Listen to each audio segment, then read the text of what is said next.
What's your pleasure, sir? All right. Well, welcome to a new episode of the Cinephiles and Cenobites podcast. My name is Onofre, and with me, my life partner, Mox. Yo. Today we have a guest on the show. He's a special effects artist, writer, director, Jim Ojala. Welcome to the show, man. Hello. Thanks for having me.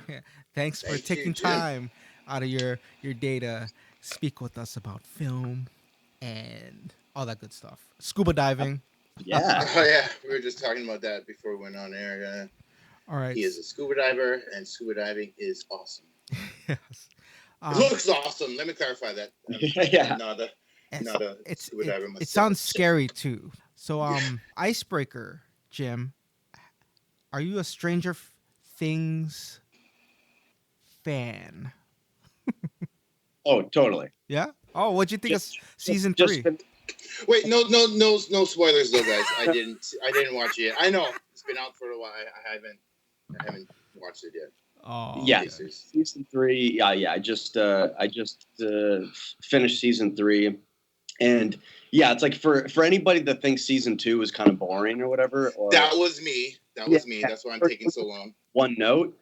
Season 3 just like kills it. It's fucking weird. It's freaky. It's pretty awesome. Nice. Yes. Max, get on that. Get on. You had it since July 4th. Everybody keeps it's already August. Season 2 did suck. You're going to want to binge it. So like just make sure you don't start it until you've got time to kind of like commit to it. Okay. That good, huh? Okay. Yeah. For real. Yeah. You can spend the whole day watching. Oh, damn. Yeah, you could definitely do that for sure. Yeah, I have been dodging. I started with Prime's The Boys, which is not a full-blown binger. I got maybe 4 episodes in. It's not bad, but not edge of your seat. Like, you can definitely take a break and go do something else. So. Okay, that's on my list. I've had that recommended to me, and then Slipknot just released a music video, and they have all these scenes in there. Of these like gory like action scenes, and it turns out it's from that show, The Boys. So I guess did nice official kind of music video soundtrack piece for that show. Oh, crazy! Well, and speaking of Slipknot, you did the masks for them. We did all the masks for their new album, We Are Not Your Kind, except for Corey and Sid, Craig, Clown, Jim, Mick, V-Man. Jay, the new guy, we did all their masks in like variations and everything. That is so sweet. Yeah, I saw those. That is fucking awesome. That's really dope. Those turned out really great. Thank you. That was kind of like a dream job, just because like there's a lot of guys in the band, so there's a lot of challenges and unique needs for each guy, but everybody's super cool. And like I've never been associated with something like that. Wow. On that level of anticipation. Like I knew they were a big band and all that. Yeah. But once those masks dropped to the public and the new video came out, like it's seeing that explosion of fandom. I mean, I'm still daily hounded by fans from around the world that want to know secrets, want to try to buy masks. Yeah. Crazy. And then we just saw the show here in San Bernardino. Like 60,000 people showed up. Wow. And I mean, I have to hand it to those guys. Like they put on like the best show I've ever seen. Damn. How did you get in touch with that for that kind of work? Did they contact you? Well, originally, another effects friend and amazing fine artist, Clint Carney, he's also in the band System Sin. He got brought on to do a kind of an art piece for them. Oh, okay. And then they needed a bigger piece for it. So he recommended me in my studio. So we came on, helped with the art piece for the band. And then I kind of hit it off with the band. And then Clown asked if we'd be interested in doing the masks. Oh, and sick. Yeah, absolutely. So we life cast, like little by little, we life casted each of the guys because it was tricky because none of them live in LA. Oh, right. So wow. Whenever they happen to be in LA, we would life cast them, take a new head cast to them. And then once they pulled the trigger, we just plowed through it and started making designs and talking with the band members individually about what they wanted. Sure. Wow. How come Corey didn't want? Was he doing his own thing? He kind of a lot of times does his own thing. So Oh, okay. he wanted to hire Tom Savini to Oh, do wow. his map, and I think he already had a specific idea, and I think he just wanted Tom, and like Tom's like a legend, so he wanted his name associated with it. So Sure, sure. like he was already on that train before I even started talking with the band. Mm. Oh, wow. Okay. Are those real nails on? Those are real nails. Oh, A lot of fans think they're like safety nails or yeah. rubber. I know he's done that in the past, but on the ones that we made him, those are all real Those nails. are because I've heard they were real, but I thought maybe this time, okay, safety, but no, okay, those are Those are, real. Art is dangerous. at least the really long ones are just on the top of his head, not the sides Sure. and everything. Oh, okay. Still, Wow. if you by those, you're gonna have a bad day. Yeah. Wow. Have you heard the whole album already? I have not. I have not. I was there at the recording studio with Oh, them, nice. but I have not heard the full album. Oh, okay, okay. Yeah, I've only heard a couple songs off of it from what they performed on. I think it was like Jimmy Kimmel and stuff. But Exactly. stuff sounds good. Sounds Dude, good. that was being on set with on the Jimmy Kimmel show, because like that was their first time they were like showing live. Yeah. We were backstage with them, getting them ready, Oh, making sure everything looked good, doing any last minute, wow. and then they go on stage, and then we just ran out in the audience, and then like, okay, let's for a couple songs, let's just be audience members and just soak it up, and Yeah. it was so cool just to be a part of that and see like how they operate backstage, Sure, and then sure. kind of like be a part of the family for a minute, you know? Oh, that's so Nice. dope. I'm gonna have to look up that video and see if I can see you in the crowd now. Say, man, Yeah, that's exactly. Yeah. No, we were right next to the slam pit, and it was okay. like, oh, like because I like to go, I go to like a lot of punk shows and I like to go slam dancing still. And I was like, do I jump in the pit or? But it's only 2 songs, so I don't want to miss the show either. So I was like, we'll jump in the pit another time. I just want to see the show right now. I was wondering, yeah, can people reach out to you and ask? People hit us up through our Instagram, and then also we have a Facebook page, which is facebook.com/ Ojala Productions. And then you can also reach out to us through OjalaEffects.com, our website. So Okay. yeah, whatever. Like some fans were even interested in like having high end like custom masks made, So you can talk to. I mean, we're not selling any of their stuff, obviously, Yeah, yeah. but if you want something custom, yeah, we'd love to talk to you. Oh, nice. Nice. Yeah. We're jumping back and forth between like Slipknot masks, and then we do these giant muscle legs for like a Toyota ad, and doing parasite puppets and exploding heads and whatever, like we kind of do a little bit of everything. Nice, nice. Wow. Yeah, I looked up the original Kickstarter campaign for Strange Nature. Mm-hmm. And so I saw, yeah, you did work on How I Met Your Mother and Buffy, right? Yeah. My first jobs in LA were on Buffy and Angel. Wow. Fuck yeah. That was like it was a good it was a good kind of kickoff, Okay. So, yeah, tell us a little bit about your background and like what got you interested in special effects. Yeah, totally. Well, I always grew up loving those types of films. I mean, I saw Gremlins 3 times in the theater as like a little kid, and like Nice. totally mind blowing. And then I started doing like after high school, my friends and I in Duluth, Minnesota, were doing a public access show called My Three Scums, which was like kind of a horror comedy, kind of super offensive show. We got a lot of hate. Dude, we were getting death threats. We got everything. But like when you're like 19-year-old punk rocker, you're like, hell yeah, that's awesome. That means I'm, getting under somebody's skin. So but we knew there was only so far you could go on public access in Minnesota. So I don't know if you guys know Troma, but yes. Yeah. So I was a big Troma fan. Yep. And Toxic Avenger, Class Nukem High, you name it. And Yes. our show was similar to that in the terms of like over the top horror comedy, and offensive material. So I thought that they might dig it. So I got like a giant computer box and put a copy of our show in the box with a bunch of flyers from the show and then a bunch of helium balloons that said "I love my three scums" on it, and then sent it to Troma, to Lloyd Kaufman. He gets the box, and boom, you open up the box, and all these balloons fly everywhere, and it's like, oh, eye-catching, right? So he checks it out, and like a month later, I get a letter from him. Back when people still got letters, Right. Wow. saying talented filmmaker, he loved My Three Scums and loved the balloons, and if I was ever in Hell's Kitchen, New York City, to hit him up, and he'd love to talk.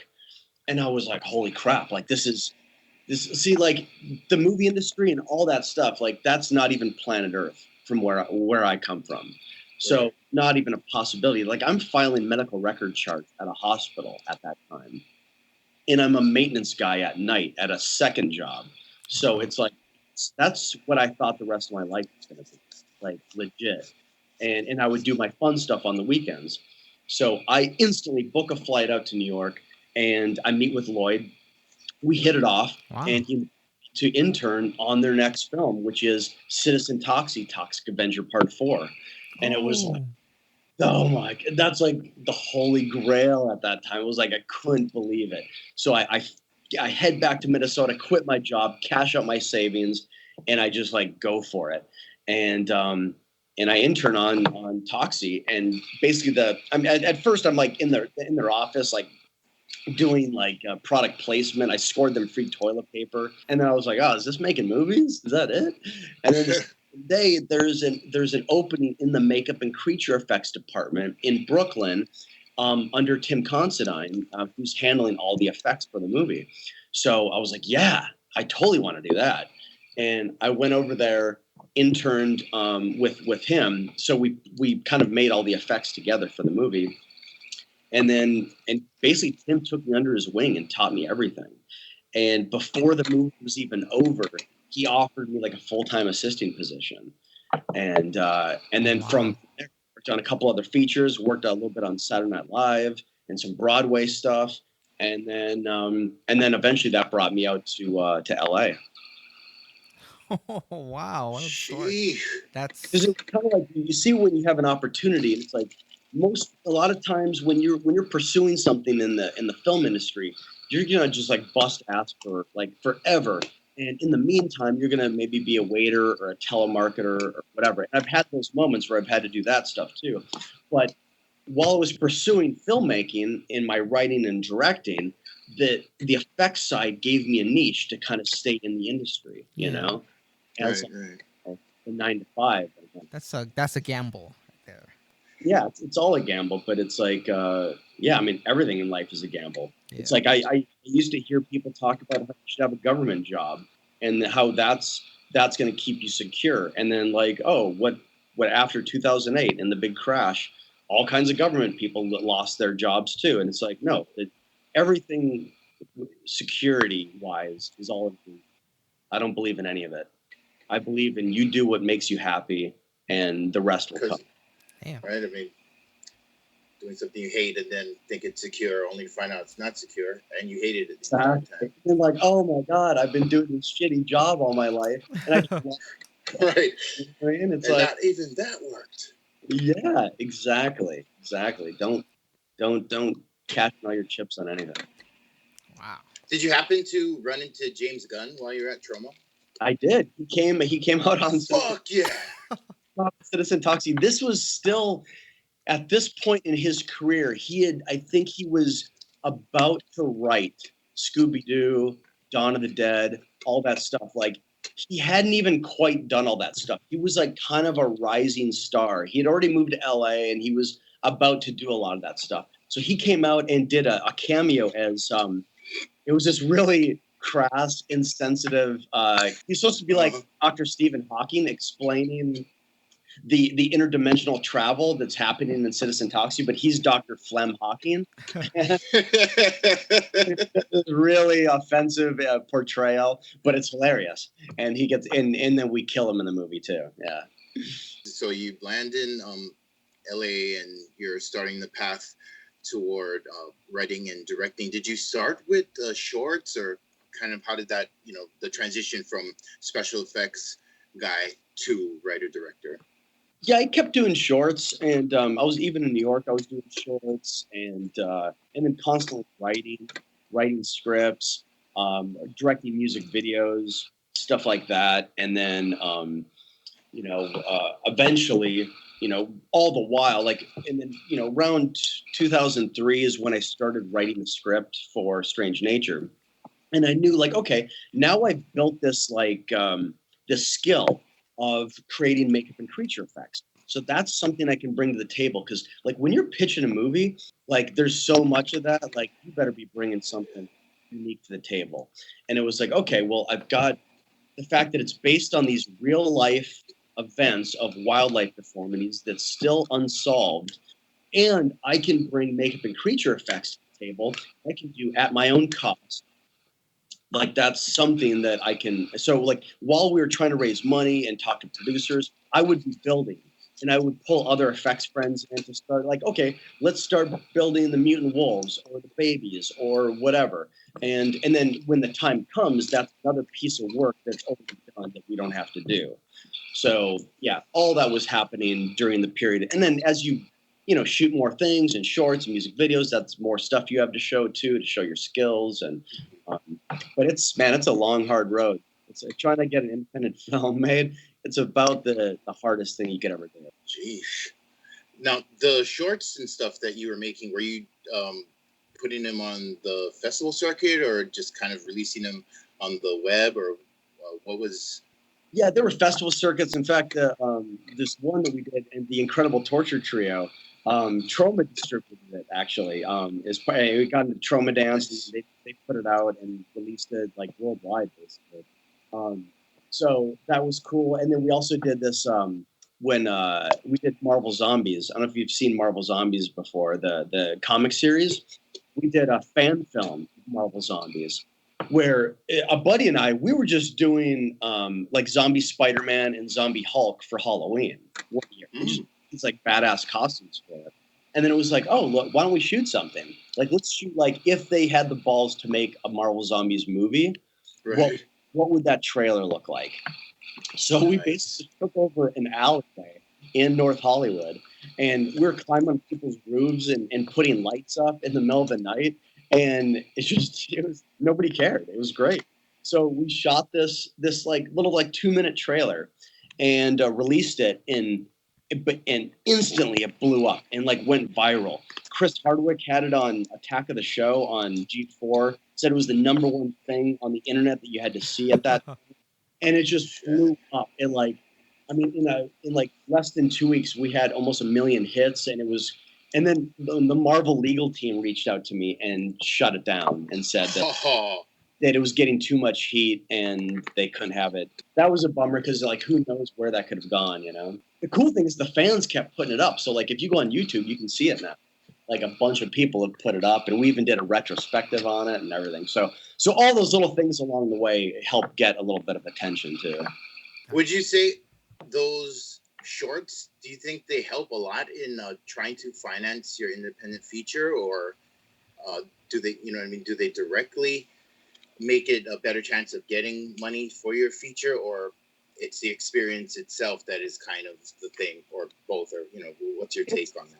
I mean, it's kind of both, because there's a lot more that goes into it, but at the same time, whether it's the actors that you're hiring, if you're hiring professional actors that are experienced, or you're talking to money people, they want to know that you're competent, you know what to do with a camera, and your stuff looks good. So you got to have something to show.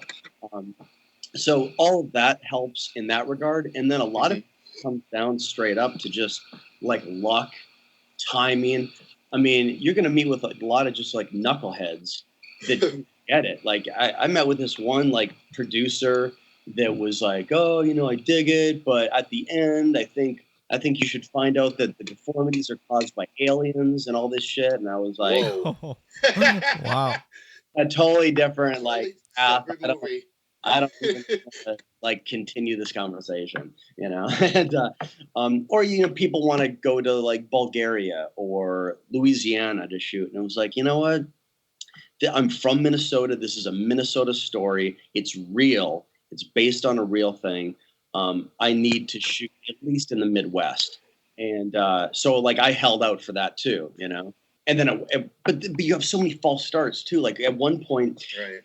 we were greenlit in 2010 to shoot with. I was doing a horror film in Iowa, and they had this crazy film incentive where you got 50% back.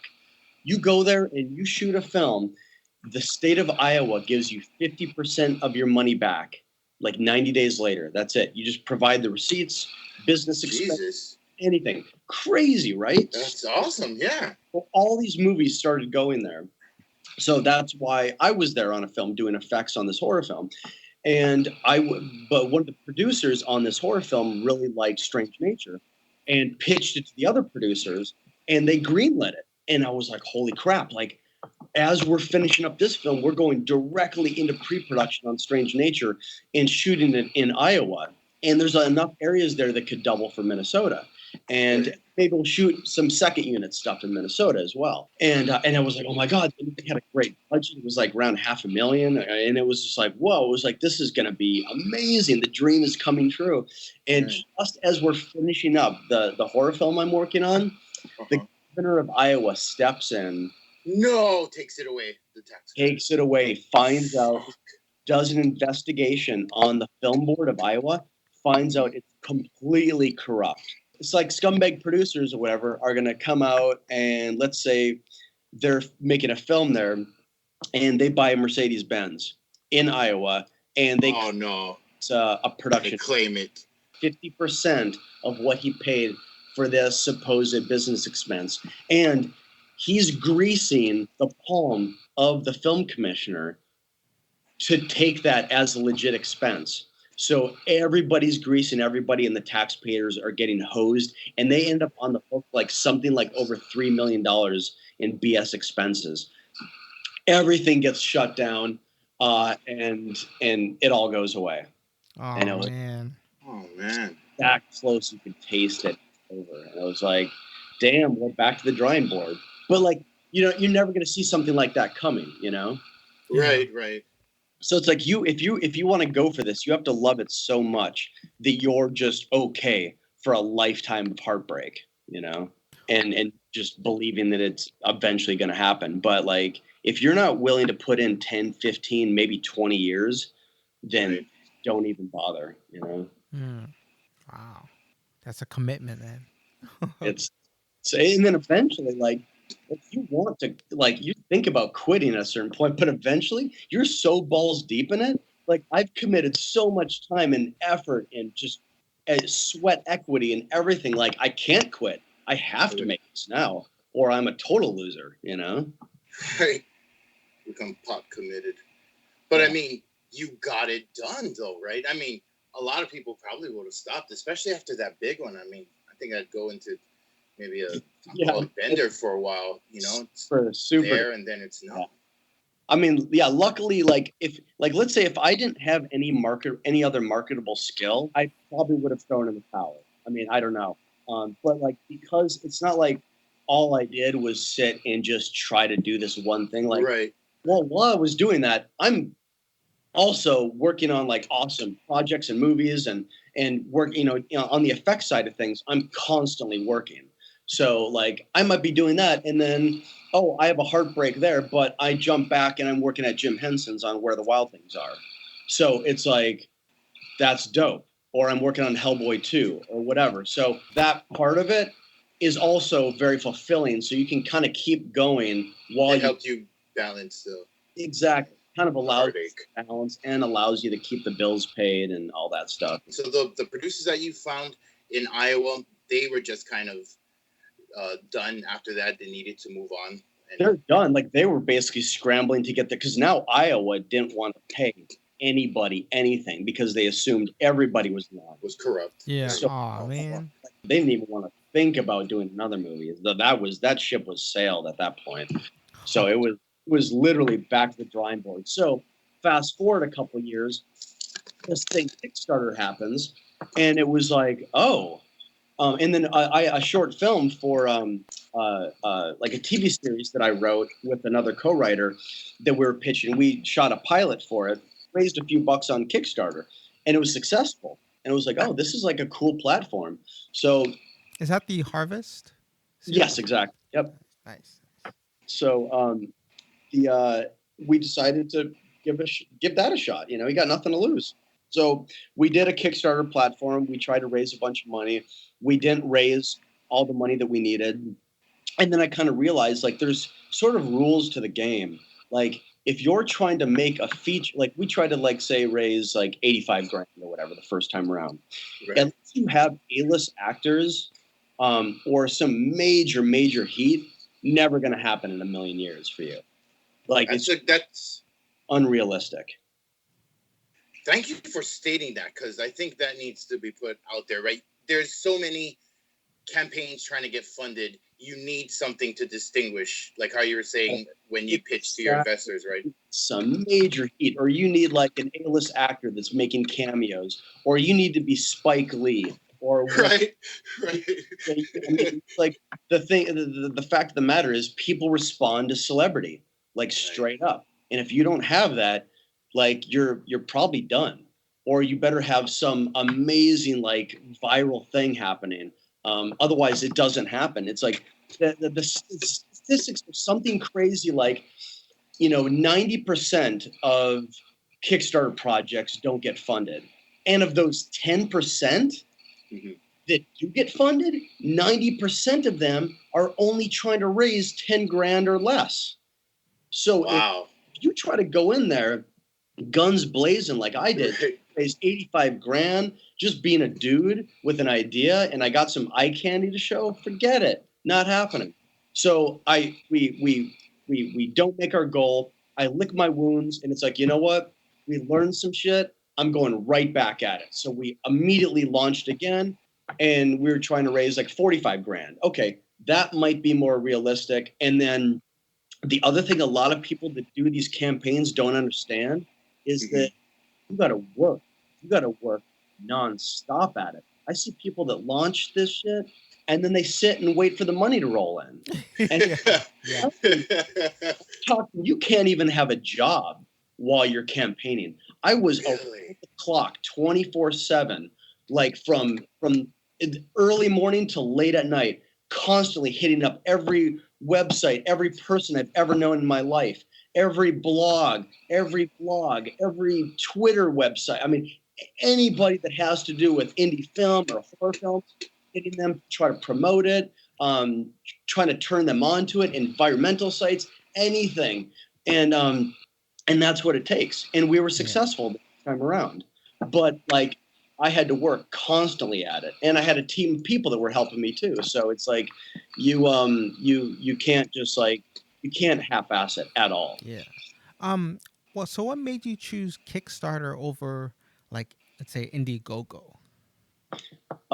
My belief in that, like, at least at that time, my belief was that when you get hit up by somebody that's got a Kickstarter campaign, it's all or nothing. They're really, really committed. So it's kind of like if they don't make their goal, they lose it all. They didn't get nothing. And you don't get billed the whole thing. With Indiegogo, like that platform as somebody that has a project is kind of more appealing because, whatever I raise, I get. And then they take a bigger cut because of that. But hey, no matter what, you get it. But when I get hit up by people as a donor, it's like I always have that thought of like, well, damn, what if you only raise a quarter of your money? How are you going to make that movie? How are you going to make that album? How are you going to make this big piece of artwork? Or are you just going to take that $3 grand you raised out of your 20 and just go play with it? You know what I mean? Right. So like, that's how I kind of feel. So I know other people feel the same way. Sure. I've never heard that reason reference, and to me that makes sense. The Kickstarter people are more motivated, you would think, because they need this amount or they get shit. Exactly. The other people, they don't have to produce a result. Fuck, we only got 10%, but you know what? That's not enough to make our project. But how about let's do lunch and go to Hawaii for a week, guys? Exactly. That's the thing. And it just realistically to me, somebody that makes just that 10% of the 20%, the chances of them getting the rest of the money to make that project, I think are probably highly unlikely. So it's kind of like, I don't want anybody thinking of me that way. So I was like, right. Well, It's basically a GoFundMe then. Yeah. Yeah, exactly. That's fine, Jim, yeah. what do you think as far as contributors, not necessarily for your project or for films even, but do you think people respond more to the gifts or whatever, you know, those incentives, or they respond to the people in the project or the concept? It's honestly, it's the people in the project for the most part. It's like if you're getting financed, it's almost 100% of the time, at least 70% of those people are all going to be friends and family. That they just want to support you, whatever you're doing. And then you'll get a few strangers. Like mostly, it's going to be people you know, because like it's just unless it's an idea that like grabs you by the balls, you're not going to go support some stranger. Especially when people are being hounded by their actual friends and family for that kind of stuff. You know what I mean? Right. If they have to give it to the kind cousin, not random dudes. Exactly. Okay. Well, that makes sense too. Yeah. We made part of it kind of a cause, like because it was about an environmental issue, and then also we were waving the flag of practical effects.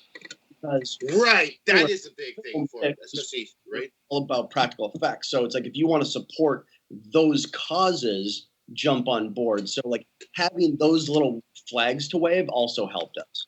I mean, I know myself, and even Ono too, right? Practical is a big thing as far as horror, you know. Yeah. The eye and the heart just know when something is not, you know, like real. It's not in camera. Yeah, exactly. And it just hurts the whole suspension of disbelief thing. And then you're just the rest of it. You should be investing in the story, but you're like, fuck that. That shit is not. Nope. Right. Yeah. Once you feel authentic, or it's just, I think, especially when you get into like characters, like 3-dimensional characters are all CG, or have had a lot of augmentation. It looks so weird. All of a sudden, you're watching a video game. And unless you've got that Marvel money to make that, right? But if you're going to do that, you better have that Marvel money. You know? You think that's why the Marvel releases like 2 or 3 movies a year? It's like, all right, so the first one we release has got to be a banger because it's going to fund the next 2 movies that are going to be released that next year. Those mediocre ones, and then we'll close heavy. Well, it's like you need to have those big tentpole films to pay for something like Ant-Man or whatever that like, okay, smaller film that people don't really know this character, but we don't have to make an insane amount of money on this because we already made it on the other one, you know? I'd like to, if we could talk about Strange Nature. This was a random pickup at Redbox. That's how I found out about the movie. Oh, that's awesome. Yeah. And I brought it over, and me and Mox watched The two-headed wolf. The two-headed wolf did it. That got the attention? Nice. Yes. I was like, fuck yes. Two-headed wolves, I'm in. And then I read you the premise, and you're like, wait, it has nothing to do with wolves? I'm like, I guess not. I don't know. Where does this come into play? Well, and see, that's why like I was kind of against that cover with the distributor, because we also have another poster art that we had designed by Christopher Shy that's up on the website and all that stuff. It's from the guy that did the Godzilla posters, and amazing artist, did the Mandy poster. But the distributor really wanted the two-headed wolf on the cover because, you know, we were selling to Walmart and Redbox. Right. That's what they want. They want the monster like right on the cover. And I was like, no, you can't give that away. But so like part of me is still against it, but then part of me business-wise, I see like that works too. You know, it is a double edge. You're right, because I was instantly excited. Then he read the synopsis. I was like, okay, so it's not a movie directly about running away from a double-headed wolf. Right, exactly. What is this movie about then? Yeah. I told him I was like, yeah, it's mutated frogs, but that's not on the Okay, poster. okay. All right, all Right, right. exactly. And then on our poster, you'll see a big mutated frog with like a human baby in its stomach. So Yes, yes. that really, That's equally as gross too. I mean, but it I like go with- it leaves a little more up to the imagination. but yeah, I see what you're saying. The wolf thing, yeah, I see it because it's such a fucking cool image. You know, I'm like, ooh, time until wolf, right? Right, exactly. It's like it's a tricky thing the just the business side of it and the marketing side, because you want to show something cool that gets people excited, but you also don't want to sell them the wrong idea, because then even if they would have liked the movie, sometimes Right. they just We're get biased because no, I thought this was a killer two-headed werewolf movie. Right. And it's like, yeah, I mean, I get it, but you know, when you get into the business side of things and with distributors and marketing, on the sad fact of it is, especially when you're on an indie level, it's all out of your hands. Mm. You get very little say in that stuff. Yeah, I have been told that before. Like, you just cross your fingers, put your input, but they take it over and they do what makes sense for them, and yeah, you hope it doesn't negatively affect what you've actually put out there, right? exactly. Well, let me tell you, Ono loved this movie so much, I ended up buying it for him for Christmas. I was like, fuck yeah. Oh, They got one of that my on best Amazon. gift on Christmas. Boom. Oh, hell yeah. Thank you so much. That's killer. Loved it. And Jim, so for the story, for the script, so when you had that initial draft to Mhm. final draft, how many edits did you go through? Massive. Like at Yeah. least like probably like at least 13 major different drafts. Oh, okay. Because like, you know, things would just occur to me, like, you know, I mean, there's an original draft where it's like, you know, she had a mom that was like mutated, and she was purposely trying to poison the water to mutate the whole town, and she has this big fight scene in the water in the Lake Superior at the end, and the mom's her robe rips open, and she's got an extra mutant arm, and she's clawing at her daughter's face, and it's just bizarre. And I kind of love that version too, but I was just gonna say that does sound workable. I mean, I'd watch a movie with that as the climax. Right. It was one of those where, as time went on, and the real story of the history of the deformed frogs became more and more important to me, and the more research I did, and I realized I wanted to keep this a little more grounded on planet Earth. So, and then so I kind of like just dialed back and switched up a few things. The film does communicate that that message, and one thing I liked about it too was the family dynamics. I mean, it's really heavy family drama, and I always appreciate that because that's the easiest thing for me to relate or care about in a genre film. Because if it's just teenagers getting drunk, I'm like, fuck, it's been 20 years since I've been a teenager. They're fucking assholes. Why don't I cheer for them to get murked? Yeah, exactly. No, that's a good point. Yeah, I mean, I thought it was more interesting to, because yeah, like, you know, somebody could relate to the kid or could relate to the mother that's got a strange relationship with the father, or that feeling of not wanting to go back home because you have bad blood, or you have beef with the whole town or somebody or family or whatever. I mean, that's like, those are very real emotions and experiences. And I was also just fascinated. I'm fascinated with one-hit wonders, whether that's with music or whatever. And like, oh, also, what if it was somebody that's like, you know, I'm much more interested in films when our protagonist is not an expert at whatever the issue is. Right. Special forces. Every time. And then putting them in an extraordinary situation. And like, okay, how would some one-hit wonder, like single mom, try to figure out frog deformities in her town? Like, that's something that just interests me, you know? Well, hey, Jim, really enjoyed Strange Nature. I really enjoyed the practicality of it. And beyond just being practical effects, they were fucking excellent effects. Yes. You know, and I'm a creature feature guy. It's like my favorite subgenre of horror. I mean, I don't care what the killer is, like fucking mutated whale or, you know. I'm like a creature feature guy. and it was really great. I mean, fuck, the effects are so fucking awesome. Awesome. Thank you. Really appreciate that. Yeah, no, that was one of those things we knew that we had to really nail that, and not have to be like wall to wall, but when it does show up, like make sure it matters, Right. Mm, Right. Fuck.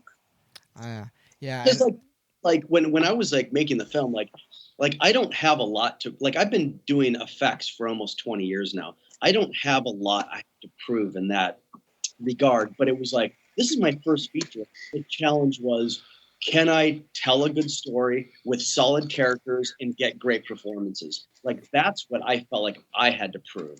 So like that's where my attention was going. Nice. Right. Well, you take out the monsters and it's a real narrative about family drama. So that definitely seems, like that was the focus. Right. And then boom, some great ass effects. Hey, Jim. Yeah. All right. So we're at that part of the conversation where we're gonna put you even more on the spot.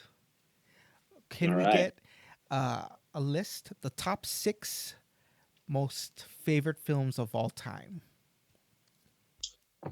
Yeah, I would say the top 6 that have like probably influenced me the most. Sure. Were Taxi Driver is probably my all-time favorite film. Wow. Okay. That's that and the Sex Pistols is what got me through high school. Like, no doubt. Like, it's Really? that just like spoke to me. I like when I was like at a low point in my life, and it was like, wow, like I see where this guy's coming from, and this is dark and dangerous. And it was like, to me, that was like telling a dark, character-driven story that also had like some really intense moments and had the moments of action and violence where it's needed, but also really told like a specific point of view story that was also a drama, Yeah. Oh no, have you seen Taxi Driver yet? Yeah, when I first saw Taxi Driver, it was in class, and my teacher stopped the movie and he's like, "Let me just skip this scene and then we'll continue." And so after class, like, we didn't finish the movie, but I was like, "Can I borrow the movie? Like, why'd you skip that scene?" He's like, "I thought it might be too intense for the class." It's like, "All right." So I borrowed it, and then I put it to the chapter where he skipped. And it was a scene where Scorsese is in the back seat, and he's talking about what he's gonna do to his wife with the Magnum. Yeah. I was like, "Oh damn, okay, yeah." Somebody would have. Well, we probably wouldn't all have been like grossed out and like just horrified, like in class. The N word and everything. So yeah. Yeah, and also like I love New York films, especially from that era, because like I started out in New York, and New York's amazing, but man, that is New York of like the 70s and 80s. Like, that is such a time capsule, of an era that you'll never see again. Yeah. And then going down the list, Texas Chainsaw Massacre, the original, is nice. It's like huge for me. Like, I discovered that when I was, I think, like on my 12th birthday, and it was like kind of life changing, because it's one of those rare films where it was like, man, I don't even feel like I just watched a movie. Like, I feel like psychotic by the end. I feel like I watched. These aren't actors. There's no way these are actors. I feel like I watched a bunch of just real people get terrorized by real freaks in the middle of nowhere. Like, this, it just felt so damn real to me. And still does. It's just like it packs such a punch, and especially without really showing much in the way of gore. Right? Like a genuine feeling of just weird dread. Yeah. It's amazing. And then Toxic Avenger is another huge one that, like, the first one? Toxic Avenger, when I was like 10, 11 years old, seeing that on cable. And the first time I really saw that, like, oh, you could mix like hardcore horror with hardcore R-rated comedy, where it was just, and it really works. I was like, and it's like, and really, like, yeah, it gets a bad rap for being schlocky and all this stuff, but it's actually kind of a beautiful film. Like when you see that film, like there's a genuine charm to the Mm. character and like the beautiful sunset shots and like they like really handled it. And Jennifer Aspinall's effects work in that. She's like a young, female in New York at that time, and to head up those effects, I mean that shit is solid to this day. All those bladder effects and everything. I mean, when we were kids, people thought that was a real deformed guy, I mean, and when the kid gets his head crushed, I mean, just you had never Yep. seen anything like that before, and it stained my mind, Oh, because nice. Fuck yeah, it did. Fuck, Right? shit stained mine in that fucking car game. You get points and shit. I was like, fuck, that's evil. Fuck them. Now they're gonna kill Damn. and Napoleon Dynamite in a tutu. Fuck. exactly. And Lloyd said that he wrote that from real headlines. Like that was actually happening in New York at the time. There were hit and run killers that were killing people for points, and they were like Wow. currently Fucking sickening. in the newspaper. So he took that from real life, even. Wow. Life is dark. I mean, but yeah, no, that movie totally has charm and it has heart. Yeah, exactly. So It's crazy. Well, like my introduction to Toxic Avenger, I think, was the cartoon, The cartoon. and then like one day, and Killer Tomatoes, right? But like, Oh. Right. like a shout out to the USA channel, because in just one weekend they did a marathon of all the Toxic the Avenger Killer- movies, Oh, right. and right. that was my introduction. I was like, this is the best thing ever. Like, Oh, USA Up All Night and all that was Yeah, up amazing. all night. All Gilbert that stuff. Gottfried, that was good times. That was good times. Oh yeah. And then going back in history a bit, Bride of Frankenstein, my top 6 is just, it's like Frankenstein itself is an amazing film and also one of my favorites. But Bride of Frankenstein, how it nails the comedy. It's actually like really funny, and it starts to humanize the monster. Also, like you really start to feel for him as a character, and it's just such a gorgeous film. It's like that's my favorite film of the classic monster series. Yeah, Nice. Bride of Frankenstein.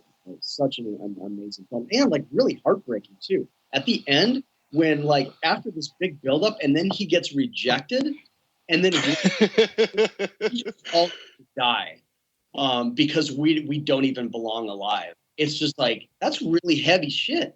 I mean, that's like Right. yeah. So Bride of Frankenstein, and then going a little more current, Drive is probably like my favorite film. Oh hell yes. Of like the Nice. like it's just something about that film just stayed with me for days and days and then weeks, and it was like, wow, like what a great example about having essentially the protagonist never really talk throughout the whole film. Yeah. Yeah. But says so much. Gosling says so much with his facial acting and his emotions, and it was like, damn, it's like so heavy, and the action sequence is so intense, and in that moment when he crushes the guy's head in the elevator. Oh yeah. Yeah. Sees her back away, and knowing that like, oh, I did that to protect you, but what I did was so damn ghastly and horrifying. Same moment that I protected you, I just horrified you to a place where I'm never going to get you back. Like she backs away a million miles, and like out of the elevator into the are changed forever at that point. And it's just like that film sticks with me to this day, and soundtrack, and just it's like such real human being. I feel like the soundtrack was even mocking action movies. Yeah, right. and then I'll end with Clockwork Orange. Oh, nice. Really? Yeah, that's one of those where it was just like seeing that too young was so intense, and like, and the violence is so like kind of shocking in that film, and even to this day, and what it says about violence in our culture and how we're exposed to it, and just how Kubrick made that film, like to make violence kind of so beautiful and with such elegance and such class, to show such horrifying things, but between the music and the cinematography, to show it with such class, you feel like you're watching this high-end art film, but you're watching these horrifying things happen that like, but you feel like it's okay to watch because it's presented with such beauty, you know? Yeah, I just like that's like such a high watermark for filmmaking in general, you know? True. Nice, nice. Man, awesome list, man. I thought we were gonna get a trend. Like I thought you were only gonna give like T titles at one point. It's like, all right, T? yeah, T title? Toxic, What is that? Texas, Oh, I know. Taxi. Oh. Like my top three just go right down that list. One of them that almost made that list too is like True Romance, which another T, you know? Oh, okay. Oh, right. Nice. Another great though. Another great. Like True Romance is one of those where it's like, damn, like well, I saw that a couple times in the theater, and then I've seen it like a few other times in the theater. And that's just one of those films that has such an amazing energy. Where if that comes on cable or whatever, at any point in that film, if that comes on, you're hooked. You got to watch the film. Like every shot is fascinating. Every character is fascinating. I mean, just the lighting with Tarantino's script is just like nonstop fun. Because I've always wondered, like, yeah, like, was it Tony Scott? Like when he read it on paper, it's like, because it was originally written non-linearly, right? Like Pulp Fiction, it goes back and forth. So I'm like, and just watching it, I'm like, this, it must have read like, my thoughts would have been like, this is a cheesy, like, film. Like, how did this ever get made? Like, nice list, man. Yeah, thank you. Really good ones. Good picks. Cool, man. Well, awesome, Jim. Well, thank you again so much for taking time out of your day to chat with us. Dude. I appreciate you having me, and yeah, everybody can still check out Strange Nature. We're actually gonna anybody in LA, we're gonna be screening at Son of Monster Palooza on Friday the 13th at 7. Cool. Yeah, and Monster Palooza is like the biggest like horror and monster movie kind of expo in LA. So that's gonna be a big deal. Super cool. And then in September, the weekend of September 6th through the 8th at Crypticon in Minneapolis, Minnesota, it's also going to be screening. And that's like their big kind of like Monsterpalooza Comic-Con type convention. So that'll be pretty good. And we're going to be out there for the Q&A and all that stuff. So it'll be awesome. Nice. Cool, man. That's awesome. Yeah. And then anybody that still wants to check it out can see it it's on Amazon Prime. And you can get it. It's still at Redbox and iTunes and all that too. Nice. Excellent. Nice. Is there an official website for Strange Nature? Yes, you can check out more about it on strangenaturemovie.com. You want to let anybody know, our listeners, about like social media? Do you have any official accounts? Yeah, totally. There's also a Strange Nature at Strange Nature Movie on Instagram, where you can see some cool behind the scenes photos and stuff. And that's also on our Facebook page, which is just facebook.com/Strange Nature Movie. And we have also at Strange Nature 1 on Twitter, and at Ojala FX on Instagram. We can see a lot of our cool special effects. And yeah, that's where things are headed. And if you want to see some more of what we do, if you subscribe to Shudder or even get the free trial, I co-produced a series on there and co-hosted called The Core, which is like the most badass like horror movie talk show, where we have everybody on from Elijah Wood to Glenn Danzig to the Soska sisters and as guests, and we talk with them, and then we do some crazy effect in every show, and then I take you behind the scenes and show you how these effects were done. And it's just a really cool. It's the kind of like I've actually seen that show. Damn. Oh yeah, on Shudder. Yeah, I've seen a couple. I think I saw Eli Roth and Leigh Whannell. Yeah, Leigh Whannell's on there. Nice. I'm gonna have to check that out now. Sounds really cool. Yeah. So yeah, good time. All right. So yeah. Well, sweet, man. So we're just gonna keep bouncing along. Yeah. Awesome. Well, cool, man. Well, thank you again, Jim, and Right. have a good rest of your day, man. All right, you too. All right, take care, guys. All right, man. All right, take care. Bye. Bye. All right. Well, that is it for this episode. Thank you for checking it out. Be sure to check out this episode's show notes for links to all our social media sites. But other than that, be sure to visit our website, neckomedia.com. That's Nekko media.com. .com. And we also be on Twitter and Instagram. Very active on both of those. And you can check those out at cynical_mass. That's CINECAL_MASS. And feel free to get in touch through email, cinephiles and cenobites@gmail.com. Any movie recommendations, we'd love to check it out. Any screeners? Any screeners? We'd love to review. Any potential guests? Yeah, we love having guests on the show too. Yeah, if you're a filmmaker, fucking hit us a line and we'll get you on the show.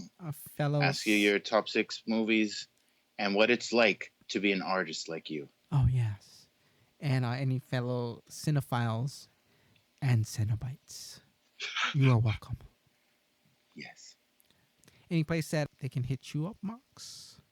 At villainous_kind, Instagram and fucking Twitter, but don't bother. I rarely check it except when I'm drunk. So okay. I'd either send it to Ono or the show.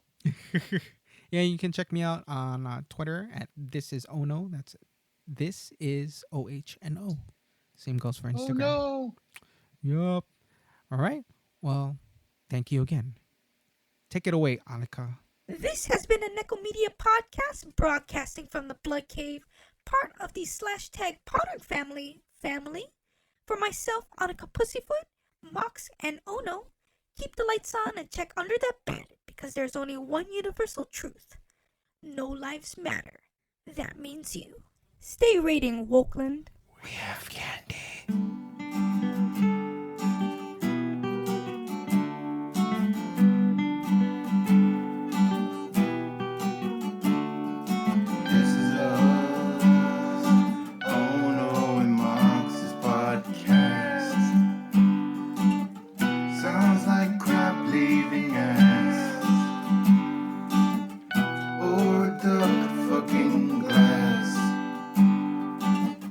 Probably both, it's really bad. And we do the shit all for you. And we sound like shit while we do. Tigers podcast. We broadcasting shit podcast. Tigers podcast in your face. Podcast. Tigers podcast. We broadcasting shit podcast. Tigers shit podcast. In your face, in your dreams. Shit podcast.